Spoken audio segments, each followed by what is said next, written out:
Hi friends, welcome to my world Rama Kalyani.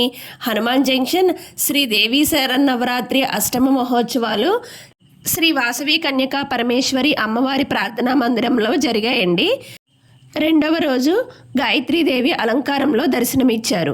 ప్రతిరోజు ఉదయం మరియు సాయంత్రం అమ్మవారికి పూజలు జరిగాయండి.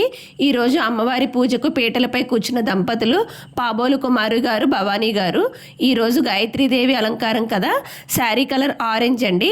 భక్తులందరూ చక్కగా ఆరెంజ్ కలర్ శారీ కట్టుకుని వచ్చారు. సాయంత్రం పూజ అనంతరం భక్తులందరూ కలిసి అమ్మవారికి పారాయణం చేశారు. తర్వాత వచ్చిన భక్తులందరి పేర్లు రాసి లక్కీ డిప్ తీశారు. మొదటి బహుమతి గెలుపొందిన వారు బి సులోచన గారు, రెండవ బహుమతి గెలుపొందిన వారు టి పద్మ గారు, మూడవ బహుమతి గెలుపొందిన వారు ఐ భాగ్యలక్ష్మి గారు.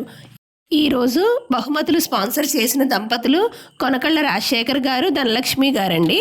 అనంతరం పంతులు గారు ఈరోజు గాయత్రీదేవి అలంకారం కదా, అమ్మవారి గురించి చక్కటి వివరణ ఇచ్చారండి.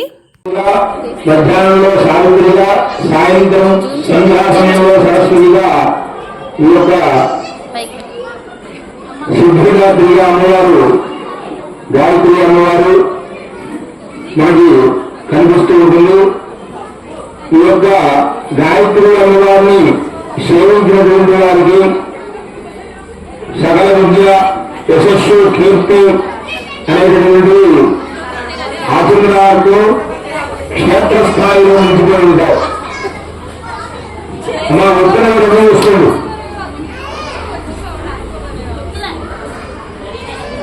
అమ్మవారు ఏ రూపంలో ఎలా అయినా సరే మనం ఆరాధించవచ్చు.